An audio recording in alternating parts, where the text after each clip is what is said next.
من هو الأستاذ محمود عبد السلام؟ أنا بدأت 88 في القناة التالتة. أسماء من أسماء الرواد التي تحسب أنك تعاملت معه. كان ليا الشرف إن أنا أتعامل معاهم. اسمه قطب عبد السلام، رائد الإعلام الرياضي الحديث. أهلا وسهلا، ولقاء جديد متجدد دائما، والخزنة.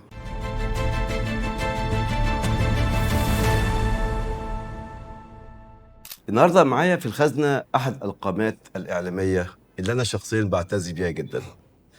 معانا الأستاذ محمود عبد السلام، أحد القامات الإعلامية المثقفة، الصحفي، المذيع، المخرج، الكاتب، رئيس القناة الفضائية المصرية سابقا. أهلا وسهلا أستاذ محمود. أهلا أستاذ حمدي، وأشكرك على المقدمة الجميلة دي. ربنا يخليك. هو في البداية بنحب نعرف المتلقي أو المشاهد أو المتابع من هو الأستاذ محمود عبد السلام.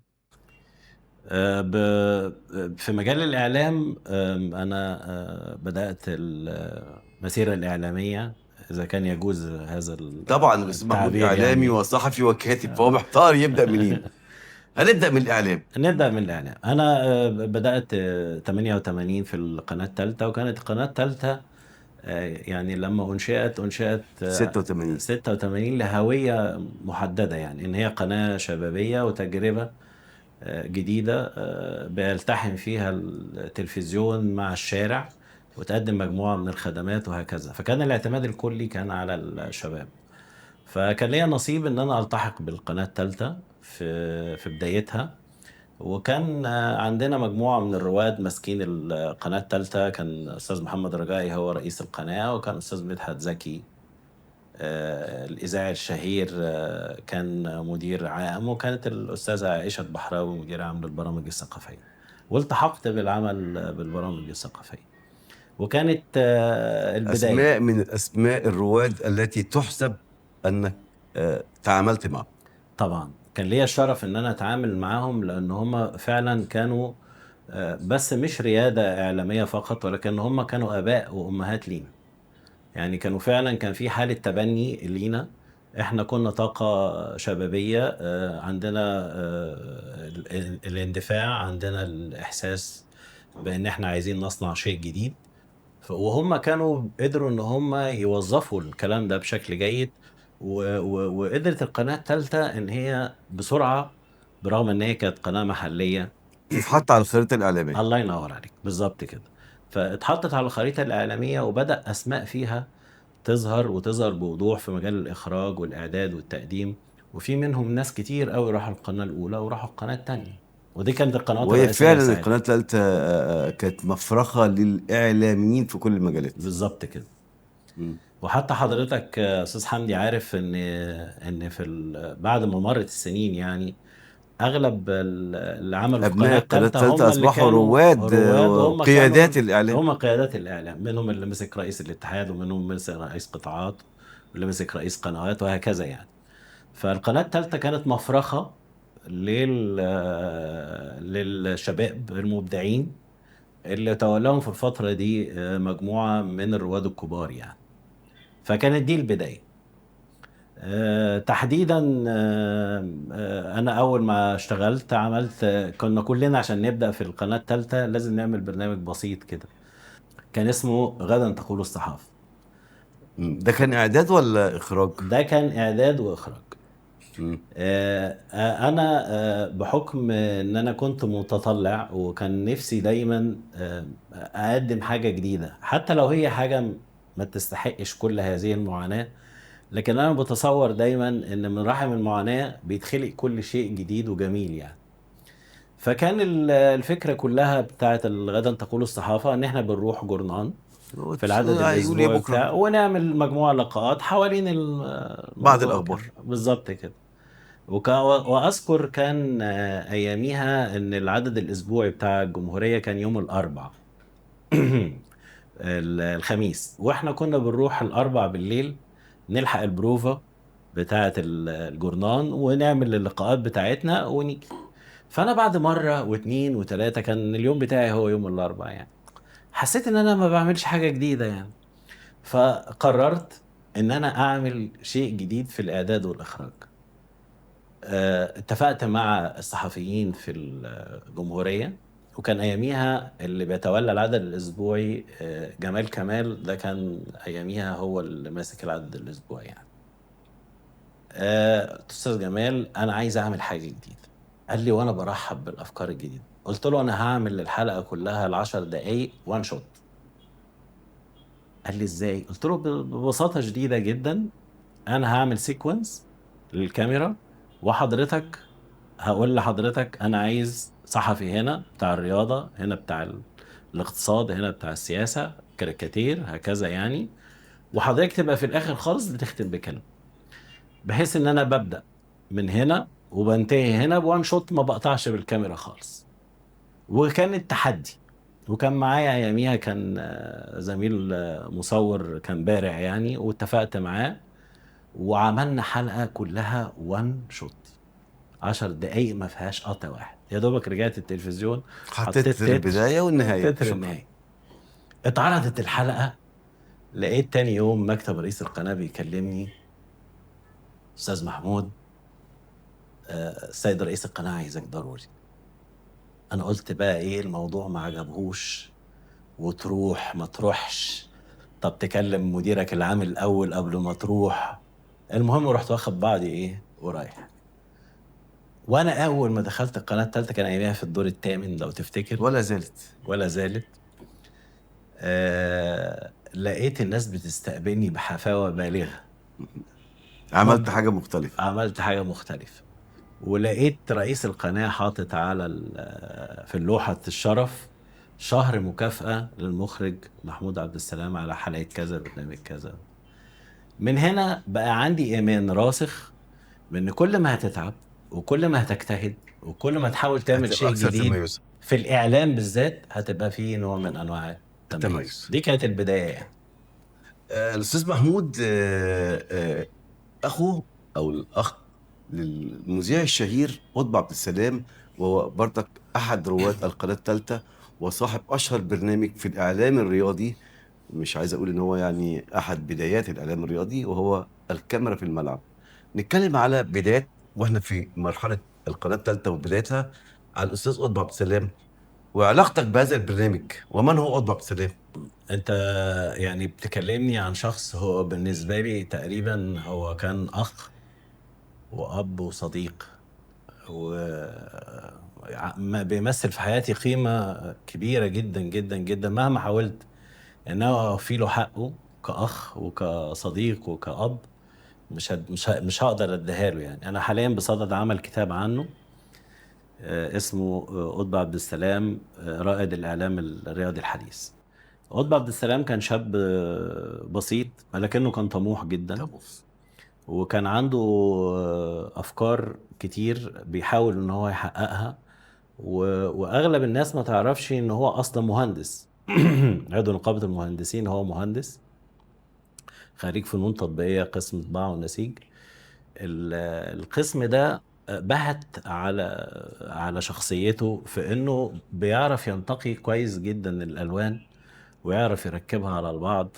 وكان بعد كمان ما اتخرج كان ليه تجربة في ان هو عمل معرض للفن التشكيلي. وكان بالصدفة اياميها استاذ فاروق حسني، الكلام ده كان سنة 78، كان فنان تشكيلي كبير، كان لسه ما تولاش يعني مسؤوليات حكومية، هو اللي افتتح له انتقل قطب من الهندسة. وكان دي بقى كانت مرحلة يعني فيها مناقشات كتير جدا في البيت، انك انت ازاي تسيب الهندسة وتلتحق بالصحافة الرياضية. ويعني حتى كلنا كنا مستغربين، يعني انت مهندس واي حد بيحلم ان هو يبقى مهندس ويشتغل، وجات له فعلا تكليف على مصنع في المحلة الكبرى ان هو يتولى مسؤوليته وهكذا يعني. وهو خد القرار واشتغل صحفي رياضي. اشتغل اول ما اشتغل مع استاذ احمد المنشلين كرئيس تحرير مجلة التعاون الرياضي، وكانت دي بدايته. واشتغل فيها صحفي. واول ما وكل اليه يعني ان هو يبقى الصحفي المختص باخبار نادي الزمالك. الكلام ده وهو كان زملكاوي. وهو اهلاوي. وكان اياميها استاذ مرسي عطله، رئيس كان طبعا استاذنا كلنا يعني، كان هو الاهرام رئيس المسائي. بالظبط كده. كان اياميها رئيس تحرير مجلة الاهرام. الزمالك. مم. وقطب ماسك هنا فلما راح قابله، وانا كان يعني بالصدفه كنت موجود في المقابله دي يعني، قال له انت تسيبك بقى من التعاون الرياضي، تيجي تشتغل معايا، انا محتاج مجموعه من الشباب، انا باسس القناه. كانت لسه انا اسف، لسه الجورنال بتاع الزمالك لسه طالع، حتى لسه فاكر مكتبه كان جنب مكتب جنب حمام السباحه اللي كان في الدور التاني. وقال له سيبك بقى من التعاون وتيجي تشتغل معايا في الزمالك، احنا بنأسس حاجه كده لطيفه وبتاع. قال له طب ممكن ابقى في الاثنين؟ قال له طيب مبدئيا انا موافق يعني. وكان لسه حتى ما خدش عضويه النقابه، وبقى يشتغل هنا وبقى يشتغل هنا كويس. ألحق بجدول المشتغلين من نقابة الصحفيين، وبدأ اسمه يتردد في إنه صحفي نشيط. كان لغاية دلوقتي المسألة في الإطار ده يعني. كان أياميها بيصدر من الخليج مجلة اسمها مجلة الصقر الرياضية. اللي كان متابع رياضة طبعا مشهورة. كان عارف إن الصقر الرياضية دي كانت أشهر مجلة في الوطن العربي رياضية يعني، كانت بتصدر من قطر. فوكل إليه يبقى مدير مكتب الصقر الرياضية في في القاهرة. القاهرة. ولما قابل بلاء حسنا، طلبوا ان هو يروح يمسك مدير تحرير مجلة اسمها هناك مجلة الدوري، او صحيفة اسمها صحيفة الدوري القطرية. تولى مدير تحريرها، وكان معاه نخبة من الصحفيين المصريين زي أستاذ جمال الزهيري في الأخبار، زي أستاذ جلاء جبار اللي طلع رئيس مجلس إدارة الجمهورية بعد كده. دول اللي كانوا أصدقاء اللي كانوا عايشين مع بعض في الفترة دي في قطر يعني، وكل واحد في مجاله بيشتغل يعني. ورجع من هناك. الغربة بيبقى عندك مساحة للتفكير والحلم وكده يعني. رجع اشتغل في الصحافة هنا، مسك رئيس تحرير رئيس قسم الرياضي، قسم الرياضي في مجلة السياسي أو جورنال السياسي. وبقى هو إيه رئيس القسم، ومن خلاله بدأ يقدم أفكار للتلفزيون المصري كمعد، لغاية ما فكر في الكاميرا في الملعب. في الملعب. وهنا كانت البداية. هو تقدم بيها، ما كانش في الأول هي رايحة للقناة الثالثة، هي تقدمت في الأول للقناة الأولى. كان أياميها أعتقد أستاذ أحمد سمير على ما أذكر يعني. وتم تحويلها للقناة الثالثة بعد بداية القناة الثالثة بسنة. يعني هو القناة الثالثة بدأت 85، قطب التحق بالعمل بيها ب 86. طب مين صاحب الفكرة دي؟ هاتوه. راح قابل الأستاذة سامية صادق، كانت أياميها هي رئيس التلفزيون. أعجبت بالفكرة، تم تكليف القناة الثالثة بإنتاجها، وبدأ البرنامج. يعني الجديد بقى اللي هو قدمه في البرنامج إيه؟ لأن أغلب الناس ما تاخدش بالها منه دلوقتي، أو الأجيال الجديدة ما تاخدش بالها منه دلوقتي، إن أصلا القناة البرامج الرياضية كلها كانت مرتبطة بالاستوديو. ما كانش بتقدر تشوف فيها صورة غنية، او لقاءات غنيه، او لقاءات احنا بنسميها بلغه الاعلام سبايسي، حراقه يعني، تشدك وتمتعك، لانها كلها كانت يعني برامج معلبه جوه يعني كان الاستوديو. الماتش بيذاع على الهواء، وبعدين يجي اللي بعد كده البرنامج الرياضي ياخد جزء من هذه المباراة، يبقى 90 دقيقة مع المخرج، ياخد هجمة، فاول، رد كده يعني. بالظبط. كانش فيه هو احتكاك بالملعب نفسه. ما كانش فيه الاحتكاك ده، مذيع قاعد على على الكرسي بتاعه بيقدم ويجيب، بيقطع، يجيب جون، يجيب كده يعني. او يستضيف الضيف في البرنامج نفسه، يجي له هو مبنى مسبيرو. هو اللي عمله، اللي هو عمل العكس بقى، ان هو خد الكاميرا ونزل وراح بيها الملعب. ونزل بيها الملعب. وكان الجديد بقى ان هو مش بس بيكتفى بان ان هو يعمل لقاءات مع اللعيبه، لا ده كان بيعمل لقاءات مع الحكام، ويعمل لقاءات مع الجمهور، وبين الشوطين يسأل الجمهور توقعاتك ايه قبل الماتش، توقعاتك ايه، وبعدين يرجع له ما بين الشوطين يقول له طب الشوط الاولاني خلص كده، طب في نهاية الماتش يخش أوضة الحكام يكلم المدربين. فعمل حالة. كانت الناس فعلا وأياميها بقى كانت القناة التالتة يعني إيه، يا دوبك إرسالها حوالي 8 9 ساعات. فالناس كانت تقعد تستنى هذا البرنامج عشان تشوف الأحداث اللي هي ما شافتهاش، اللي هو بيوريها لها، اللي هي كانت ورا الستارة. هو بيكشف زي الساحر كده حاجات، كل حلقة حاجة جديدة، حلقة جديدة، حلقة جديدة.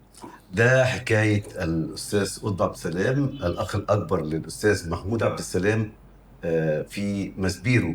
هناخد فاصل ونرجع للأستاذ محمود عبد السلام عشان نعرف مدى الافاده من تجربه الاستاذ قطب عبد السلام حتى اصبح نموذج فريد في مسبيرو.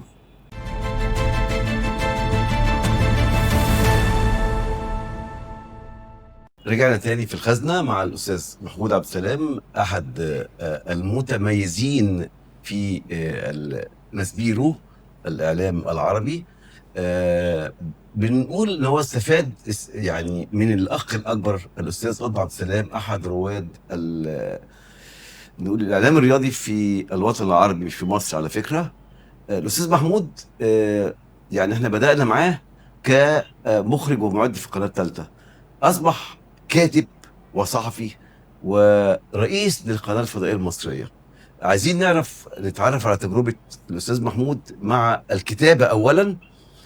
والأستاذ محمود له بعض الروايات أو القصص القصيرة زي ما احنا شايفين كده، وبيكتب في بعض الجرائد أعمدة خاصة، وبيكتب آراء خاصة، وأحيانا له لمحات خاصة في الكتابة الصحفية بشكل عام. نتعرف على تجربة الكتابة قبل ما ندخل على التلفزيون. هو انا نشأت في بيت تقريبا كل اللي كانوا فيه اكبر مني واصغر مني بيمارسوا الكتابة على بشكل اعتبار أو ان كان بآخر. في مكتبة في المنزل. كان عندنا دي كانت مكتبة أساسية، يعني العيلة كلها عندنا، يعني الأسرة عندي أنا وأسرة خالي وأسرة عمي، يعني كان متفردة في حتة الكتب. والكتب كمان المكتبات يعني اللي فيها كتب وكتب تراثية كمان، يعني تلاقي مثلا مجلد 11 جزء 12 جزء مثلا وهكذا، يعني زي البداية والنهاية لابن كثير. فانا طلعت لقيت فكنت طبيعي جدا ان انا ايدي تمتد وتسحب وتشوف وتقرا وتعرف وهكذا يعني. ف وافتكر كويس جدا يعني ان في حرب 73 تأثرا بهذه المعركة الخالدة كان كل واحد من اخواتي كتب حاجة، وكان بيروح يقولها في المدرسة في الإذاعة المدرسية يعني. وقطب اختي اللي كانت اكبر مني، هي بعد كده بقت عضو اتحاد كتاب وليها 7 دواوين شعر وهكذا يعني. وانا طبعا بحكم سني كنت اياميها في 6 ابتدائي برضو بنفس الطريقه وبنفس الاسلوب. اول مره احس ان انا عايز اكتب بحق وحقيقي كان في اجازه الابتدائيه، وكان ليا صديق مقرب جدا اسمه محمود، وكان معايا في نفس الفصل، هو لغايه دلوقتي صديقي 55 سنه اصدقاء يعني. قلت له كنت تأثرت بقى بقراءة الألغاز، كان في زمان كده بيتباع حاجة اسمها الألغاز واللغز مش عارف سامر وتامر وفاكر وحاجة كده، فقريت منها شوية كده فتأثرت بيها. طبيعي جدا في بداية كتاباتك ان انت بتتأثر بما تقصد. بآخر حاجة انت قريتها يعني. فقلت له احنا لازم نعمل يعني ازاي؟ قلت له هنكتب لغز ونكتبه على ايدينا ونكتبه وننقله اكتر من مرة، وانا اخليهم في البيت عندي يشتروه. وبدأنا نكتب. كان عندنا مكنة، كان زمان مفيش بيت مفهوش مكنة خياطة، كان طبيعي لازم يبقى في مكنة خياطة في كل بيت. فعملناها هي مكتب عشان نقدر انا وهو نقعد عليها يعني. وبدات انا امليه وهو يكتب، هو امليه وهو يكتب، واروح بقى واجي كده زي الافلام والف حواليه وحاجات كده. طبعا طلعت تجربه يعني. وعندما وجاء وذهب بالظبط كده، تجربه مضحكه جدا. وبعدين انا عملتها وقررت ان هي تبقى ب 15 قرش، ورحت لوالدي ورحت لوالدتي ورحت لاخواتي ويشتروا الباري. ولازم يشتروا بقى. قالوا لي لا 15 كتير، الموضوع ما يستاهلش بصراحه، انت كاتب حاجه وحشه جدا بس احنا تشجيع ليك. يعني دي اللي كانت الارهاصات الأولى. البدايات يعني. لما اشتغلت بقى في التلفزيون وجدت ان يعني في ممكن كتابة بس بلغة تانية. التلفزيون والسينما هي لغة برضو، الكادر لغة، الحركة بتاعت الكاميرا لغة، اللون لغة، التكوين لغة. ما انا فيها يعني واحنا بنتكلم على الكتابة وبدايتك منذ الابتدائية، وبعدين عملك التلفزيوني واصبحت معد ومخرج. ما الفرق بقى هنا بين الكلمة المكتوبة اللي انت كنت بتكتبها زمان والصورة اللي انت بتوصلها للمشاهد؟ وممكن اوصل الصورة يعني التلفزيون او السينما هي عباره عن صوره، انا ممكن احط صوره وابعت بيها 100 رساله، وممكن اكتب كلمه وبرضك ابعت بيها 100 رساله. ما الفرق بين الكلمه والصوره؟ هو ال الارتباط ما بين الكلمة والصورة ارتباط عضوي، ما تقدرش ان انت تفرقهم عن بعض يعني. يعني في التحليل الاخير هي الكلمة والصورة قايمة على فكرة الرسالة اللي انا عايز اوصلها من خلالها. بس الكاميرا ليها لغة وليها حروف وليها كلماتها، واللغة العادية اللي احنا بنتكلم بيها وبنكتب بيها ليها حروفها وابجدياتها وهكذا يعني، بشكل مختلف يعني. لكن في النهاية اللي يملك القدرة على التعبير بالكلمة هو أيضا يستطيع إذا تعلم لغة الكاميرا أنه هو يقدر يعبر بيها برضو بشكل جيد جدا. فأنا مثلا تأثري بالشعر خلاني بقى عندي القدرة على دايما الاتيان بصور يعني من الخيال مركبة. يعني مثلا حبيت مثلا أنا نتكلم على النيل، ممكن أتكلم على النيل على أن رجل عجوز بيحكي حكاية مثلا يعني. شجرة الجميز ممكن تمثل بالنسبة لي الأصالة. تاريخ. وهكذا وهكذا يعني. فاللي بيقدر يعمل صورة ذهنية بالكلمة يقدر يعمل صورة أيضا بصرية بشكل جيد يعني. فأنا تأثرت بالكلمة، خصوصا في بدايتي قريت شعر كتير جدا وحاولت كان ليا محاولات برضو في الشعر، لكن ما كانش محاولات تقدر تقول عليها محاولات محترفة يعني. كانت بتفتقد لقواعد الشعر الصحيحة يعني، زي التفعيلة وهكذا يعني، والبحر وهكذا يعني. لكن أكسبتني قدرة على التعبير، وأكسبتني قدرة على التخيل، وأكسبتني قدرة على تصور صور ممكن تكون، والرمز، وإزاي تحميل الرمز أكتر من معنى، وإزاي إن ممكن يبقى المعنى أكتر من طبقة، وإن النص ممكن أول قراءة ليه يبقى ليه معنى، وتاني قراءة ليه يبقى معنى تاني، وهكذا يعني. لأن قريت لناس هم أصلا كده. تأثرت جدا مثلا بصلاح عبد الصبور، أمل دنقل، ودول ناس فطاحل طبعا. في مجال الشعر الحر فلما بدأت الشغل في التلفزيون جمعت ما بين الاتنين. قررت ان انا بدل ما انا اعتمد على احد في فكرة الاعداد، كنت انا صاحب الفكرة، وايضا ان انا اللي بعدها وانا اللي بخرجها كمان. فبالتالي قدرت اجمع ما بين هوايتي الاصليه وعملي كمحترف في التلفزيون او الاخراج والاعداد التلفزيوني. ده خلاني بقى رحت لمساحه اكبر شويه من العمل التلفزيوني يعني، اللي هو الاعمال التسجيليه.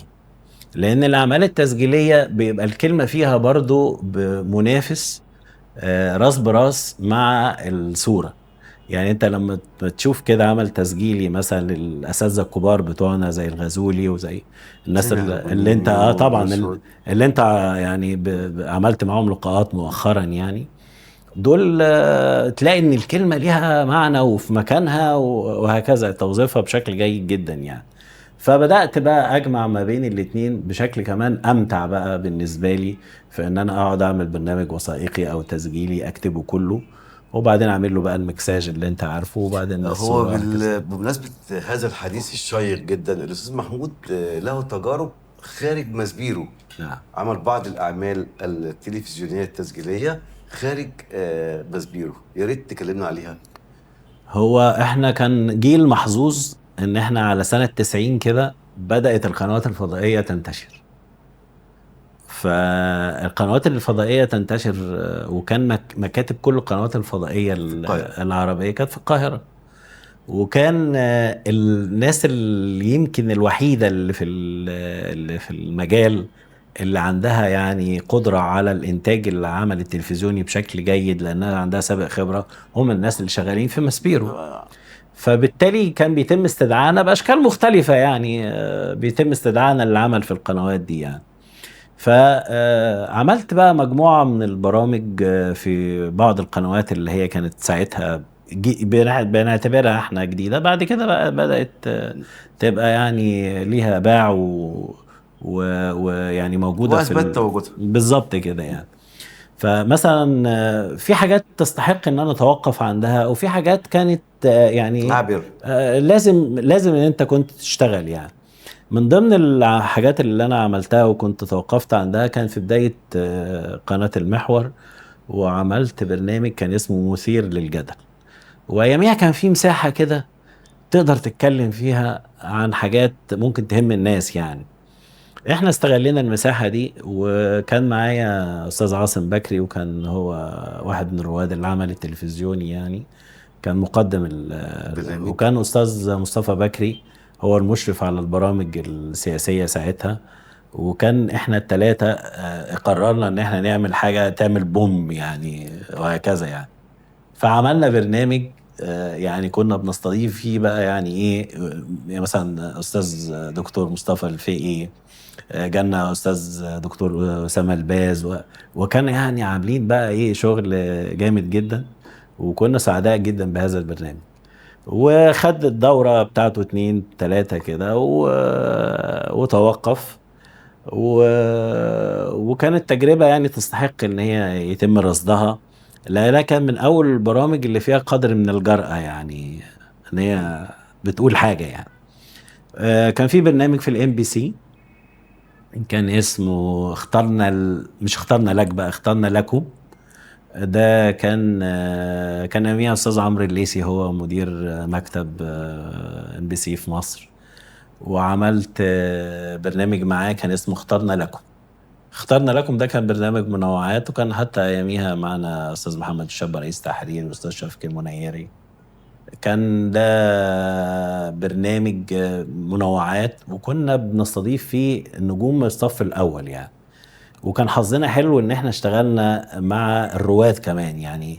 يعني كان لحقت شكري سرحان، استاذ شكري سرحان، لحقت استاذ عبد المنعم مدبولي، فؤاد استاذ سمير المهندس حسين غانم، منير. من الاحياء محمد منير، حسين فهمي. يعني كل واحد في حتته كده كنا بنجيبه ونعمل لقاء ساعتين كاملين.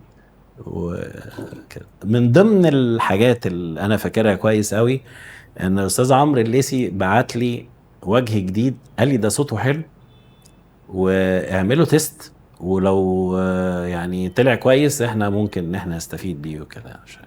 واصبح نجم الان.